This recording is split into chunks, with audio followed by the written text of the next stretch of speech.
Только в сегодняшнем выпуске мы вам расскажем, как в период русских морозов не получить обморожение и сохранить свое здоровье. Почтить память и сдать ГТО. В Сибае пройдет городской турнир по плаванию.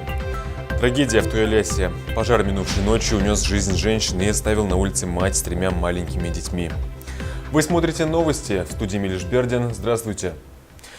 Минувшей ночью в поселке Туяляс произошла трагедия. В одном из двухквартирных домов вспыхнул пожар. Несмотря на то, что местный пожарный расчет прибыл оперативно, без человеческих жертв не обошлось. В огне погибла женщина, а еще одна с 3 маленькими детьми в разгар сильнейших морозов осталась без крыши над головой. На месте происшествия побывала Ирина Оренбургина. Практически дотла сгорел дом по улице Красноармейская, 31 в поселке Туяляс. Пожар произошел в ночь с 23 на 24 января. В результате этого происшествия на улице оказалась женщина с 3 детьми и пожилой мужчина, который в этой трагедии потерял свою супругу. По предварительным данным, причиной возникновения пожара стало замыкание электропроводки. Возгорание произошло в квартире, где проживали пенсионеры. Огонь уничтожил стены, перегородки, перекрытия и кровлю. Соседняя квартира пострадала меньше, однако тоже непригодна для проживания. Пожилой мужчина и мать с 3 детьми смогли выбраться из пожара самостоятельно. Прибывшие на место трагедии пожарные не 1 час боролись с огнем. Сегодня в 3 часа ночи в нашем поселке произошел пожар. Загорелся дом на 2 хозяина. Причина пожара предварительно это замыкание электропроводки. У них был электрический котел, и поэтому во время холода, скорее всего, они добавили, наверное, электричество, и проводка не выдержала. Значит, хозяин, значит, хозяйке и хозяину было 56 лет. Хозяин спасся, а хозяйка погибла в огне, не смогла выйти. Наши пожарные приехали, скажем так, вовремя, но спасти дом не получилось. Также приехали сибайские пожарники, сибайские МЧС приехали, с ОВД представители приехали. Все сработали оперативно, но, к сожалению, конечно, вот погибла хозяйка. Такой несчастный случай произошел в нашем поселке. Поэтому надо быть повнимательнее в таких холодах. Погорельцы, в числе которых и 3 детей в возрасте от 3 до 9 лет, в одночасье остались без крова и без одежды. Кроме того, многодетная семья в прошлом году потеряла своего кормильца. В данный момент их приютили родственники. Очевидно, что пережившие и переживающие эту огромную беду еще долго будут нуждаться и в моральной, и в материальной поддержке. Отрадно, что неравнодушные люди уже начали откликаться, и помощь приходит не только от жителей поселка и города. Средства перечисляются и от депутатов Курултая, которые, узнав о трагедии, не остались в стороне. От такой трагедии не застрахован никто, однако каждый желающий может оказать посильную помощь в виде вещей либо предметов первой необходимости для погорельцев. Вся контактная информация на ваших экранах. Ирина Оренбургина, Олег Кадыров, Гульгина Раскельдина, телекомпания СТВ. Пострадавшую семью взяли под свой контроль социальные службы города. Мы будем следить за дальнейшим развитием ситуации. А теперь о мерах социальной поддержки для малоимущих семей. Разъяснения дают специалисты филиала Республиканского центра социальной поддержки населения. В рамках демографической политики государства семьям с детьми оказывается материальная поддержка. В числе подобных программ назначение детского пособия, которое представляет собой ежемесячные выплаты родителям или опекунам детей до 16 лет. Целью этой инициативы является поддержка молодых семей, помощь по уходу за ребенком и улучшение демографической ситуации в стране. Прежде всего, основанием для таких компенсаций служит присвоение семье статуса малообеспеченной. Длительность выплат пособий тоже может разниться. Обычно до 16 лет. В случаях, когда ребенок посещает учебное заведение, до 18 лет. В исключительных ситуациях, когда ребенок все еще не окончил вуз и является аспирантом, до 24. Ежемесячное пособие на детей до 16 лет не может быть начислено, если родители ребенка лишены прав и он передан на полное обеспечение государству. Для объективности органы защиты имеют право проверить условия проживания и содержания конкретного ребенка и убедиться, что пособие расходуется по назначению. Право на ежемесячное пособие на ребенка имеет один из родителей, усыновителей, на каждого рожденного, усыновленного, принятого под опеку ребенка в возрасте до 16 лет среднедушевой доход семьи, который не превышает величины прожиточного минимума, установленного в Республике Башкортостан. Обязательным условием является, что все трудоспособные члены семьи должны работать либо учиться. Это женщины от 16 до 55 лет, мужчины от 16 до 60 лет, доходы которых учитываются при исчислении величины прожиточного минимума. У нас есть исключения. Исключения составляют это инвалиды и дети-инвалиды, беременные женщины с 20 недель беременности, трудоспособные члены семьи, признанные в обязательном порядке безработными.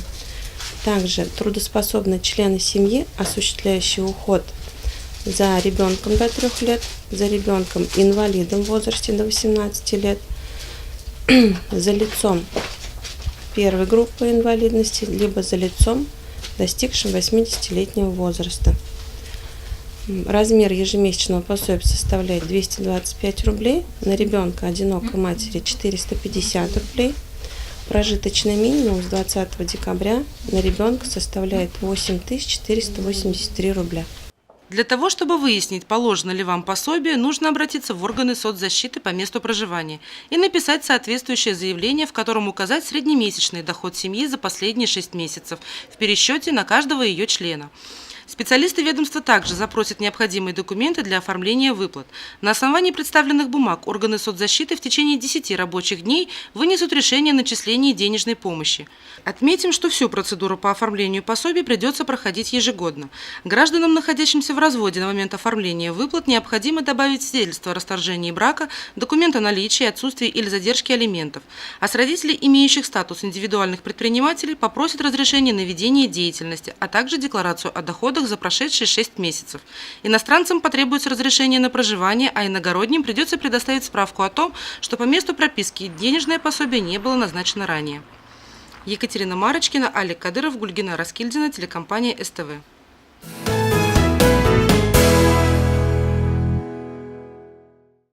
К другим темам. Наличием снега этот январь не порадовал, а вот морозы принес крепкие. Большие проблемы в связи с этим возникли не только с жизнеобеспечивающими системами, но и появился риск переохладиться и даже получить обморожение. Как обеспечить свою безопасность в этот период, в сюжете нашей съемочной группы. Тепло ли тебе девица? Да вот уже подмерзаю я, батюшка. В период понижения температуры воздуха по утрам не заводятся машины, дети пропускают занятия, но гораздо страшнее в этот период получить обморожение или переохлаждение. В республику пришла настоящая зима, и по прогнозам синоптиков в ближайшие дни морозы еще не отступят. К сожалению, в таких условиях многие подвержены переохлаждению и обморожению, что может иметь очень серьезные последствия для здоровья. Лучший способ их избежать – не оказываться на сильном морозе без лишней необходимости. Если же пребывание на улице неизбежно, помните, что вероятность обморожения становится выше при сильном ветре.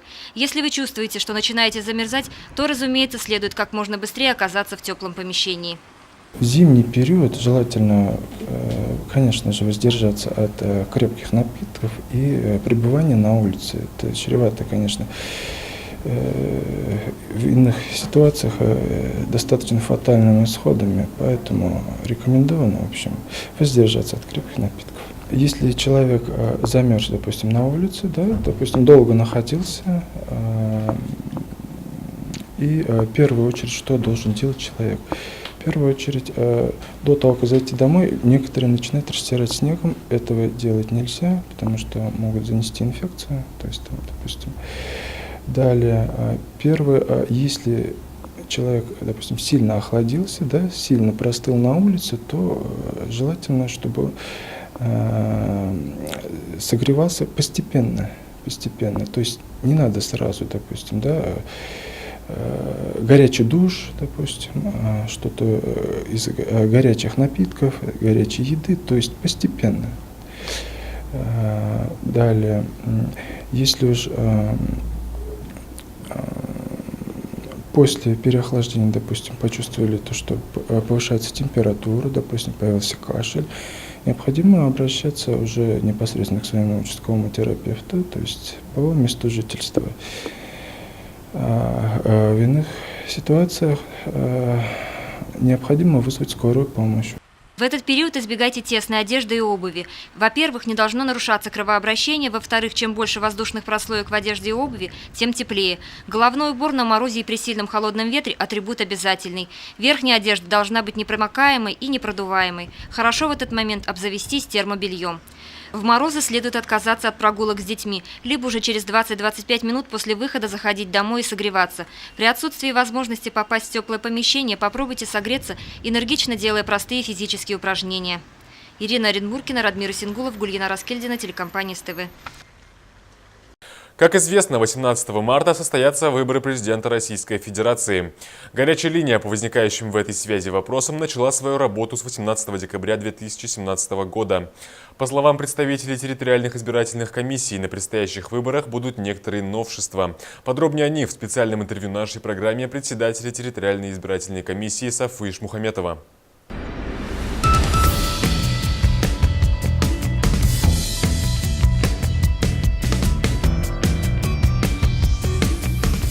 В связи с вахтовым методом работы я часто пребываю в других субъектах Российской Федерации. Как мне проголосовать, если в день голосования буду в другом регионе? В предстоящих выборах президента Российской Федерации 18 марта 2018 года граждане смогут проголосовать по месту своего нахождения без открепительных удостоверений. Возможность проголосовать по месту своего нахождения без открепительных удостоверений появилась у граждан России в 2017 году. Сделать это легко. Надо только заблаговременно, не ранее, чем за 45 дней и не позднее, чем за 5 дней до выборов, подать заявление в ближайшую территориальную или участковую избирательную комиссию. Для удобства граждан заявление также принимают в многофункциональных центрах или через интернет на портале госуслуги. Если вы за 4 дня до выборов и позднее узнали, что в день выборов вы будете находиться за пределами домашнего избирательного участка, вы можете обратиться с заявлением в участковую избирательную комиссию. Студенты, которые прописаны в Магнитогорске, а живут в Уфе, или наоборот прописаны в Сибае, учатся в Магнитогорске, день голосования, они, если будут на учебе, как им проголосовать? Это точно так же, как мы вот, вахтовым методом, который выезжает за пределы республики, точно такое же правило. СМИ указывают, что на выборах будут применяться QR-коды. Что это такое и для чего это нужно? QR-код – это усовершенствованная версия штрих-кода, предоставляющая информацию для быстрого ее распознавания, в том числе с помощью камеры на мобильном телефоне. QR-коды автоматизируют составление протоколов участковой комиссии об итогах голосования и обеспечит ускоренный и безошибочный ввод протоколов в ГАС-выборы. В связи с этим территориальной избирательной комиссией установлен телекоммуникационный шкаф для ускоренной передачи данных в ГАС-выборы.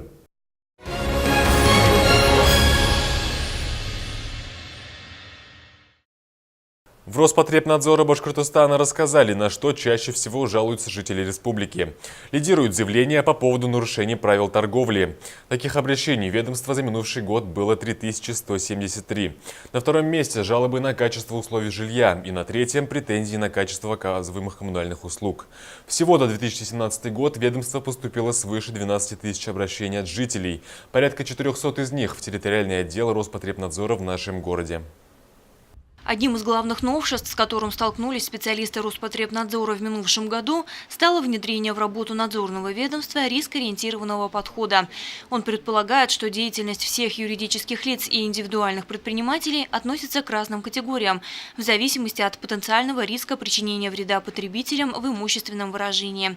Помимо этого, Роспотребнадзор продолжил ведение единого реестра проверок, результаты которого затем вносятся в реестр Генеральной прокуратуры. По словам специалистов, все эти меры, направленные на усовершенствование системы, помогли в минувшем году добиться максимальной эффективности. Так, в сфере защиты прав потребителей на подконтрольной территории выявлено 247 нарушений, в сфере санитарно-эпидемиологического благополучия – 324 нарушения. В отношении должностных лиц по результатам проверки применено около 350 наказаний, это на сумму около 1 миллиона рублей. Пресечена реализация некачественной пищевой продукции. Это у нас 31 партия была изъята из оборота, это пищевые продукты, с весом около 450 килограммов. Кроме того, изъято 36 партий промышленных товаров. Это швейные изделия, это трикотаж, детская обувь на сумму около 100 тысяч рублей. Ну, там партии, конечно, есть меньше, больше, примерно на такую сумму. Все они были конфискованы, реализованы, то есть не допущены к реализации. В 2017 году, как отмечают в ведомстве, граждане обращались по поводу нарушения своих прав. Значительная часть жалоб касалась ЖКХ, сферы услуг. Недовольны зауральцы также качеством обслуживания в объектах общественного питания и организации сбора отходов. По словам специалистов Роспотребнадзора, в большинстве случаев суд удовлетворил иски в пользу потребителей. Работа в этом отношении будет продолжаться и в текущем году. Также в ближайших планах надзорного ведомства активная вакцинопрофилактика. Особенно мы планируем продолжать работу по вакцинопрофилактике, потому что без вакцинопрофилактики практически могут возникнуть очаги инфекционных заболеваний, таких как кор, дифтерия, полиомиелит, гепатит Б, которых мы в последние годы уже не регистрируем. То есть эти инфекции практически на территории Башкирии и на территории Российской Федерации они идут уже на убыль. Ну, охват, сами знаете, совместно с лечебными организациями охват достигается до 98%. Это очень хороший показатель. Я хотел бы сказать, что и по гриппу хорошо поработали в 2017 году. Вакцинации подверглись около 40% населения города. Это очень хороший показатель. Ляна Кириллова, Гульхаметова, Радмир Исенгулов, Гульгина Раскельдина, телекомпания СТВ. И новости спорта. Открыт прием заявок на участие в городском турнире по плаванию памяти Виктора Захарова. Виктор Георгиевич был тренером и инструктором по плаванию в Центре детского творчества на протяжении многих лет. Именно в честь него в городе состоится первенство по плаванию. «Здоровое поколение» – название открытого первенства города по плаванию, посвященного памяти Виктора Захарова. Соревнования состоятся 18 февраля в 12 часов дня в городском бассейне. С такой инициативой коллектив Центра детского творчества, где Виктор Георгиевич долгие годы работал тренером по плаванию, выступает второй год подряд. Виктор Георгиевич – это первый тренер по плаванию города Сибай, который начал работать с самого открытия бассейна Центра детского творчества, то есть с 1986 года. Проработал около 30 лет, был награжден знаком отличника образования Республики Башкортостан. Ввел ряд соревнований, которые стали традиционными, такие как, например, первенство по плаванию на Кубок Центра детского творчества, межрегиональное открытое первенство по плаванию, зимние забавы, весенние старты. Через его занятия прошло не одно поколение, поэтому мы приглашаем всех желающих принять участие в первенстве, тем самым почтить память Виктора Георгиевича. Дочери Виктора Георгиевича Анна Чуркова и Полина Калинина продолжают дело отца и приобщают горожан к занятиям водными видами спорта. Наверное, это самая главная заслуга, когда любимым делом горят родные. К участию в первенстве города по плаванию памяти Виктора Захарова приглашаются все желающие, вне зависимости от возраста. Ознакомиться с положением соревнований, а также оставить заявку на заплыв можно у администратора бассейна. Февральские состязания пройдут с изменениями в градации возрастных категорий. Результаты заплыва на дистанцию 50 метров также отразятся в таблице сдачи ГТО. Отметим, что участники соревнований могут использовать любой удобный стиль плавания, то есть вольный. Екатерина Марочкина, Алик Кадыров, Гульгина Раскельдина, телекомпания СТВ. Это все на сегодня. Я желаю вам удачи и прощаюсь. До завтра.